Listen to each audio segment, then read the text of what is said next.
And as I mentioned, every single one of these women are graduates of the Letter Lead program. So our very first speaker today will be Caitlin Bolden, who's with the Knoxville Opera.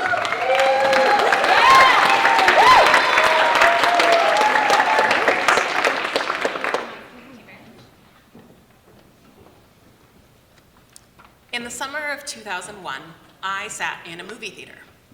On screen, in a garden, Michael Moskowitz and Mia Thermopolis stand next to a fountain. Michael says, "Why me?" And with a smile, Mia responds, "Because you saw me when I was invisible." That line, "Because you saw me when I was invisible," felt like the peak of romance to my teenage brain. He saw her, saw in all caps, S-A-W. You might wonder why I've begun to talk about legacy by quoting the Princess Diaries. I'm not planning to talk about romance or even Julie Andrews, though you can't really go wrong with either. I can't say that that movie changed my life the moment I saw it, but it did make an impact. At a time when I felt so very invisible, the idea of someone seeing me felt profound. Over the past several months, I have pondered and frankly worried over the word legacy. When I think of the word legacy, the first thing that comes to mind is a concept that is overarching, purposeful, life-changing, world-altering. These are words that feel a little bit out of reach on a day-to-day basis. Most of the time, I feel like I'm stumbling through trying to find my path, certainly not forging one or leaving marks for others to follow. Thinking through legacy has left me feeling a little bit invisible. Clearly, I'm not invisible. I am standing before you, fully fleshed in 3D, and I'm not even on Zoom. Right? And you know what, as an introvert, sometimes the idea of invisibility is a little bit welcome, but not that kind of invisibility. I'm speaking of the invisibility we don't seek. The invisibility that leads to us feeling overlooked, underestimated, underappreciated, that our labor, our effort, our very existence is unnoticed. This is a feeling that I think all of us have experienced, especially as women. As I was processing these feelings that came up in relation to the word legacy, I realized that that's what I want my legacy to be. I want to be remembered for seeing people. So, I've said my legacy is seeing people. What's the next step? Well, I have to define what it means when I feel seen in order to see others. Words that came to mind are being understood, feeling valued, feeling appreciated, feeling recognized, feeling respected. All of these things.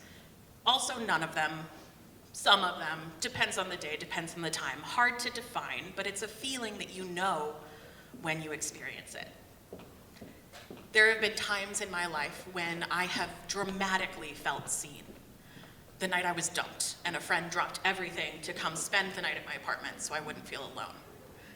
Sometimes it's a small thing.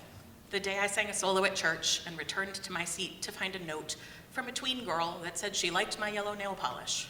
I kept that, it's cute. Sometimes small moments of recognition, whether from a stranger, a coworker, a friend, an educator, can help us find our way back to ourselves. Sometimes when we don't even realize that we're feeling invisible. It might sound easy to say that I want my legacy to be seeing people. It might sound cute or flippant. I did start this speech by quoting a rom-com, after all. But intentionally seeing people is not easy. Once you start intentionally seeing people, you don't only see the good things. I promise you don't only see the bad things either. You start to see the in-betweens. You see the hows, the whys, the becauses. You start to understand people. So maybe seeing people is the first step on a journey to a legacy. Maybe not the whole thing, but it is steps 1, maybe steps 2. Once you make an effort to see people, you begin to take ownership of making people feel like they belong. Belonging can be big, it can be small. It might be something like noticing someone's favorite brand of soda. I work with a couple of Diet Coke girlies. A crispy Diet Coke goes a long way to making someone feel like they belong. But sometimes it's a little bigger than that. Sometimes it's remembering a birthday or asking after a sick pet. Once you start taking ownership of making people feel like they belong, it is harder not to. It is harder to only see differences, to ignore similarities, to not go through the world trying to make everyone you interact with feel a part of whatever you're doing on that day. So when I think of the word legacy, my first thought is still something a little bit unreachable. I still associate it with someone who has left a mark on the world through words or actions or money, things that are maybe not within my reach today. But my second thought is that those who leave a legacy are leaders. And I see leaders everywhere. They fill this room. I've been privileged to learn alongside them for the last several months. Some leaders take giant steps forward so that others can follow. Others lead by speaking truth to power. Others advocate for what they believe in. Some leaders open a door and step aside to let others go through it.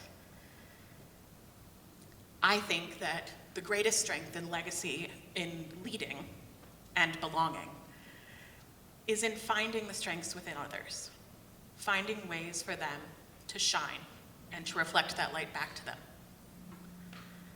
Toward the end of The Princess Diaries, right before they escape into that garden, Mia chooses the harder path.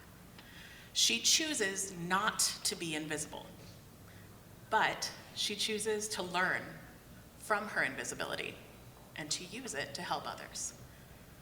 That's the legacy that I want to leave. I want to see others and make them feel seen and belong.